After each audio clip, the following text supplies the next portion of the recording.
Please be aware that the comments, views, opinions shared on this podcast are not meant to diagnose a medical problem and/or legal problem. If you do have a medical problem or legal problem, kindly contact a professional.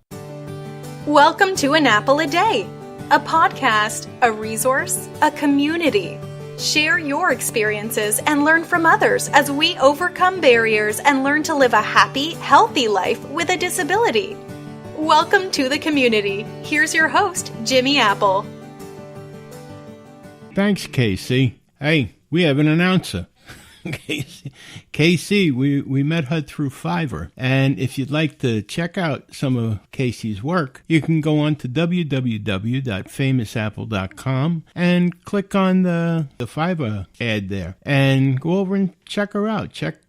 Don't check her out, but check out her work. It's very good, very talented lady. Well, welcome back. I hope you're feeling better this week than you were last week. I'd like to start things today. I got a letter from one of the listeners. They said they didn't find a lot of technical substance in the last episode of An Apple a Day. I tried to explain to them. I wrote back, and I told them, An Apple a Day isn't like the other podcasts that you'll find out there. We're not pretending to be lawyers or doctors. We're not qualified for that. If you have those questions for lawyers and doctors, then you go to lawyers and doctors. An Apple a Day is a moral support podcast. Our whole community, it's a moral support community that we're building for people that are disabled, that find themselves recently disabled, and people who have been disabled all their life. When I first got hurt, I had nobody to turn to. I had no idea where to go, what to do, how to do it. I got hurt during working hours, so I knew I had workers' comp, and I went to the hospital. I filled out all those papers, and they asked if it was work-related, and I told them yes, and they took it from there. But then it gets a little bit more difficult. If they're telling you you're going to be out for a long time, now you have to worry about what's going to happen, how are you going to make ends meet. Workers' comp doesn't pay all that much. I mean, knock on wood, yeah, you have it. Well, it's there. It'll pay some of your bills, but it's definitely not going to pay all of your bills. So you end up having to go to Social Security disability, and that can be a big thing. I mean, it's ominous to actually have to do it because you really don't know where to start. And then once you do start, there's so many things to find out, so many things that you have to do because they're going to make you go to their doctors naturally and have you checked up there. And what happens if you don't agree with it? Then you have to appeal it, and it's just very difficult. But that's the whole idea of this podcast. We're here to lend a hand. We want to be your friend and say, look, this is how you can do it. This is the way we did it. It worked for us. And at least send you in the right direction. We're not here to say, this is the way you must do it and quote laws and everything. That's not what we're here for. We are here just to help you through it and be somebody standing with you. It's always easy to have someone else do things with you. You want to lose weight, you want to work out, it's always easier if you have a partner. And we're trying to be your partner, trying to help you get through it as painlessly as possible. Okay, let's move on here a little bit. Being disabled can be a confusing as well as a painful time.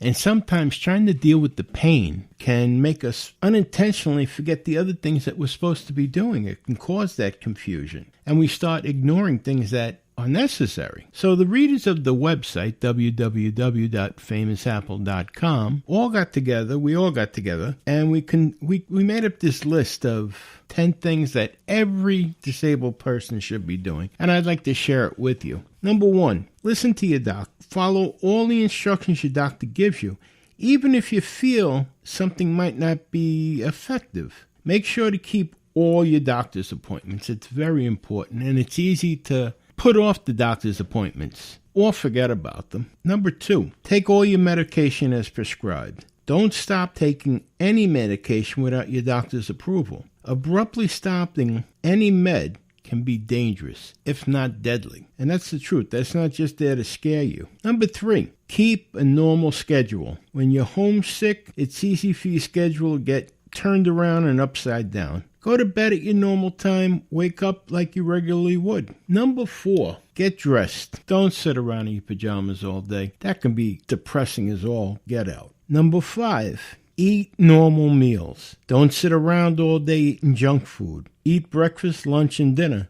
Sitting around eating this junk food will do nothing for you except for get you fat naturally and could bring on type 2 diabetes. Number 6, get rest as prescribed by your doctor. You are sick after all. Number 7, limit your television time. Exercise your brain. Read, write stories, do hobbies, puzzles, anything that's going to make you use your brain, use your mind. Number 8, exercise. Now, we're not talking about pumping iron or anything.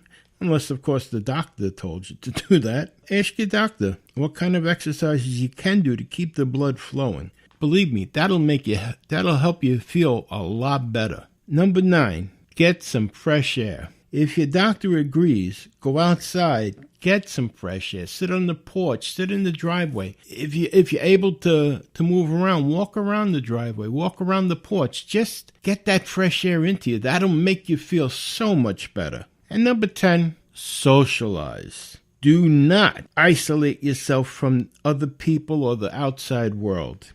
It's important for you to socialize to keep your spirits up. Don't close yourself off and become a hermit. Email people, text people, make phone calls. You answer the phone when it rings. Keep the phone next to you while you're sitting on the couch or you're in bed. Socialize. Even if it's a bill collector, talk to him. It'll make you feel better knowing that there's other people out there. Okay, we're going to take a little bit of a break, and we'll be back in 30 seconds.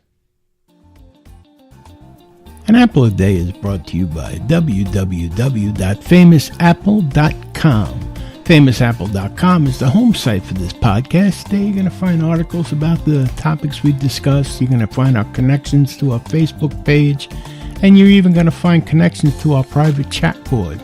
So take a minute, go over, visit www.famousapple.com, but please wait till the end of this podcast. Don't run out on me now. Let's get back to the discussion. Okay, we're back. That was only 30 seconds. That wasn't too painful, was it? One of the things I'd like to discuss now is your attitude. I know that sounds a little bit confrontational, but I want to make sure you're aware of one thing. You're not a prisoner in your home. You don't have to hide behind closed curtains. You're allowed to go out.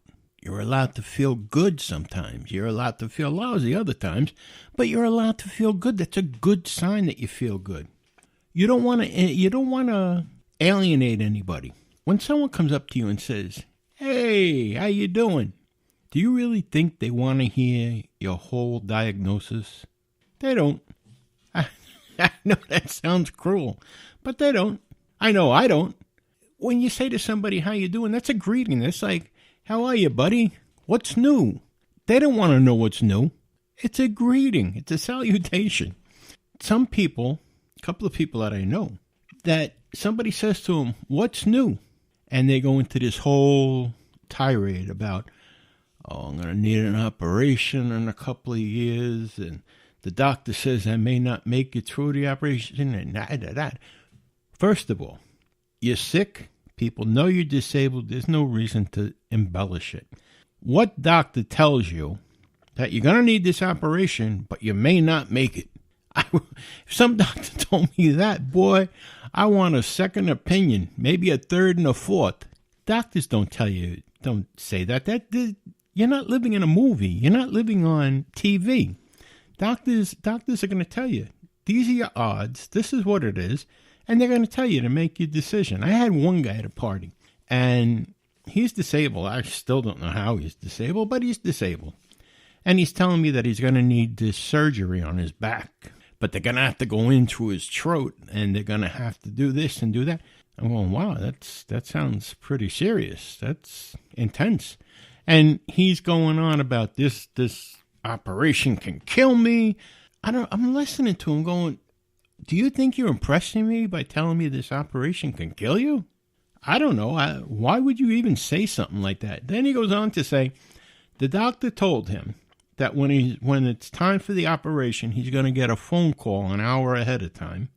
And at that point, he's supposed to make amends and tell people what he wants, like say goodbye. And I said to him, you're nuts. What doctor tells you that? They don't. Doctors don't tell you that. That's something that you see on ER or something on TV.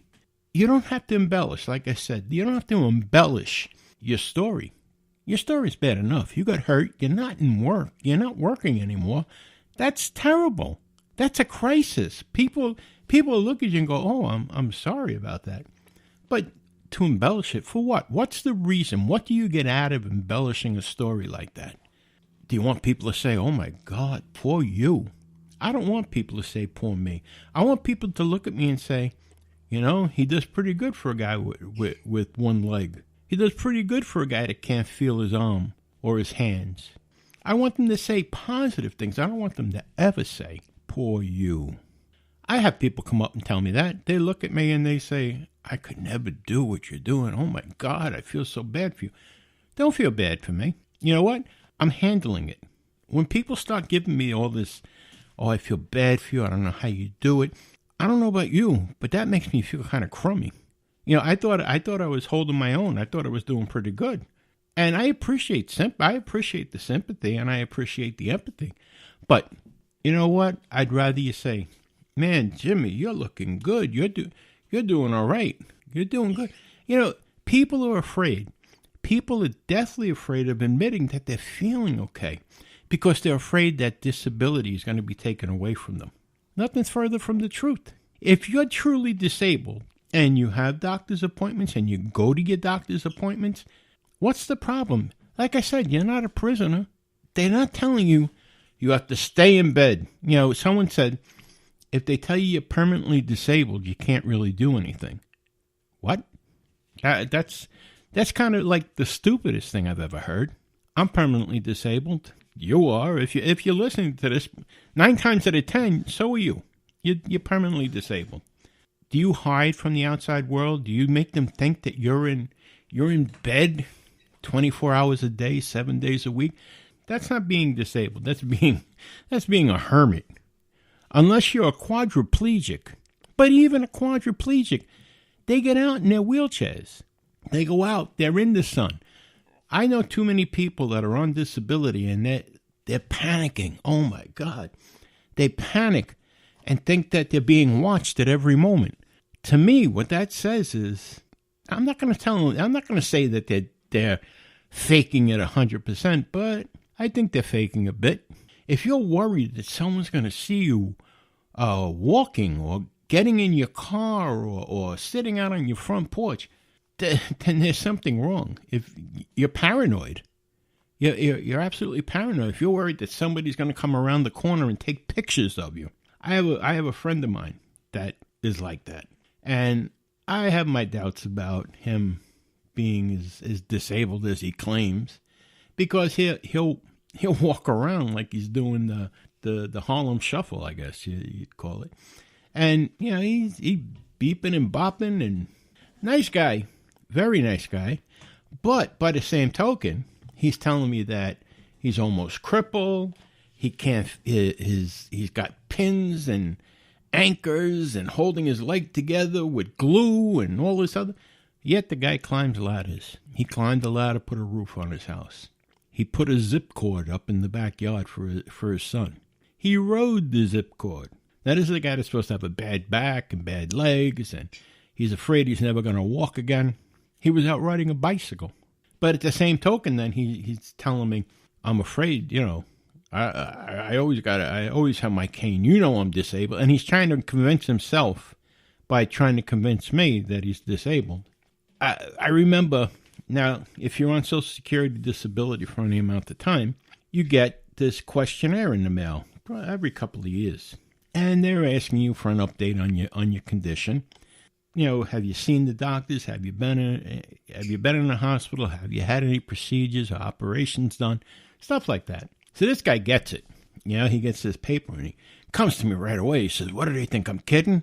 I said, "Calm down, Mike. They're only asking." I said, "Everybody gets it." I said, "I get it. Everybody gets that. All you got to do is fill it out honestly." "Well, what are they? I think they think I'm not disabled anymore and I need my disability check and da-da-da." So he's pig-headed, this guy. So he fills out the form. Then he writes on the bottom of the form. He says, "And if you don't believe me, I'll go to any doctor you want." And he sends it in. And he tells me he sent it in. He shows me a photocopy of it. I said, what is wrong with you? Just fill out what they want, what they're asking for. They want to know if you're still going to the doctor. Did the doctor tell you can go back to work? Or did they tell you to stay out of work? Has your condition worsened? They don't want to argue with you. And he turns around, he writes this on it. Well, lo and behold, about 2 months later, he gets a letter in the mail that says he has to go down a Social Security doctor and go for an examination. Now, this sends him over the top. Now, he's worried that they're going to take his disability away, and what is he going to do? How is he going to support his family? And I said to him at one point, I said, well, if you are disabled, what are you worried about? They're going to take an x-ray, they're going to do, maybe an MRI. But if you're truly disabled, if you're as crippled as you tell me you are, what are you worried about? If you're telling the truth, you have no reason to worry. If you're telling the truth, you don't have to have a good memory. You tell the truth, you're never going to have a problem. And I told him that, and, he probably wanted to punch me in the mouth at that point. But it just bugs me. It bugs me. So he goes down, he gets his test, and he's got some pins and anchors, like I said, in his leg. And they pass him, and he goes about his business. And he comes back, and now his chest is all puffed out, and he's like, I told them. Yeah, okay, you told them, but you also had to worry for a month and a half because you got stressed out because you write something stupid on a form that they didn't ask for, and then you got to go down, and you got to go for all these tests, and yeah, but you told them. You're a moron. Just do what they tell you to do. What are you afraid that if you go to the doctor, they're going to say, you know what, Mikey, you're not disabled anymore. Oh, my God, that's terrible. You know what that means? That means you can go out and get a job. Social Security disability isn't a heartless institution. They're not like the IRS or anything. If you're going back to work, they work with you. They make that transition back to work very, very easy. You're still receiving a monthly check. For a few months, you still have your Medicare for a few months, and you ease back into it. God forbid you become disabled when you go back to work. Maybe you went back to work too soon. Maybe the doctor was wrong. Well, they're still there to help you. The Social Security disability is not there to hurt you unless you're robbing them. It's actually a very compassionate department in the government. It really is. When you think about it, how many people are on disability? Millions in this country are on disability. But what happens is some people take that compassion for a weakness. You see it happen. It happens to all of us. If you're nice to somebody eventually is going to take advantage of your niceness. And that's what happens with Social Security disability. Now, they become hard asses when it comes down to you're cheating them and they have some information that you might be cheating them. Then, yeah, they're going to be out there. They're going to be out there. They're going to be watching you. You're going to pay the price. There's a thing that you sign that everything is true. Otherwise, you're committing fraud, perjury. If you're telling the truth, you have nothing to worry about. And like I said, they're not making you a prisoner. I know too many people that, from the website, they tell me they don't go out. They haven't been out in so long. Go out. Go out. You're not a prisoner. You're not chained to the house. If you have to go out in a wheelchair, go out in a wheelchair. If you walk with crutches, use crutches. If you can walk without crutches, just do it. Go out and do it. That you're allowed to feel good. You don't have to be disabled. You don't have to be miserable. You don't have to make other people around you miserable either. But I don't mean to rant and rave about this, but I feel bad for some people, especially there's a lady on the website that writes me. She sends me emails all the time. And she's deathly afraid. She's deathly afraid because her condition's getting worse. She knows in her head, she knows in her heart that she can't go back to the same work she was doing. She was working for one of these big box stores, and she was loading shelves and pulling pallets and all this stuff. And she got hurt. And she knows she can't go back to it. And it did pay decent money for her. Now she's afraid that she'll lose her disability. Well, why would you be afraid? Why would you have x-rays? You went to the doctor. You didn't need a lawyer when you went to Social Security. It wasn't like you got knocked down. You didn't have to appeal it. They gave you Social Security right off the bat. To think that unless, again, in the back of your head, you know you're faking. She's not faking. She's not. You can tell sometimes when you talk to people, you get a good feeling for them. I can tell. I shouldn't say I can tell. I feel deep in my heart that she's not faking it. And you can tell that there's that desperation in her voice. And she tells me how like she depends on family to go food shopping for her. She was, like I said, she did some damage to her back. I asked her, I said, do you walk around the house? Or are you in a bed? Are you in traction? Whatever. And she says, no. She says, I can walk around the house. I said, then get out. She says, what if somebody sees me? What do you mean, what if somebody sees you? Somebody sees you, they think you look good. That's a compliment. Take it. Like I keep on saying, you know you're disabled. Your doctors know you're disabled. The Department of Social Security knows you're disabled. What do you care what other people think? Unless, of course, you're lying. And if you're lying, they might report you. But if you're not lying, you have nothing to hide. All right, that's my rant. That's my rant for this week. I do want to say this. If you're interested, we're working on getting the studio set up so that we can have guests on the podcast. And if you're interested in being a guest on the podcast, drop me an email at jimmyapple@famousapple.com. You don't have to come in. We can do it by phone. We can do it over Skype. You know, it's nice to get to know the people that you're talking to. So if you think you'd like to come on, maybe you have some information you'd like to share with others. Who knows? Maybe we'll do a whole podcast together. We can be sidekicks. I'll make you famous. Sure. But yeah, if you'd like to, think about it. If you'd like to be a guest on the podcast, shoot me an email. jimmyapple@famousapple.com. If you can do me a favor, please subscribe. You can see the RSS feed there. Just click on it. Give us a good recommendation in the comments section. I'm sorry, I'm losing my mind as I'm talking. Yeah, drop a line and tell us if you like it or not.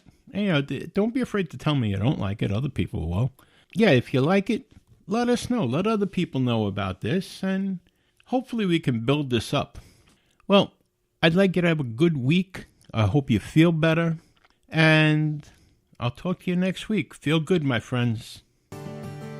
Thanks for listening to An Apple a Day with Jimmy Apple, your gateway to a happy, healthy life. Join our community at www.famousapple.com. See you next time.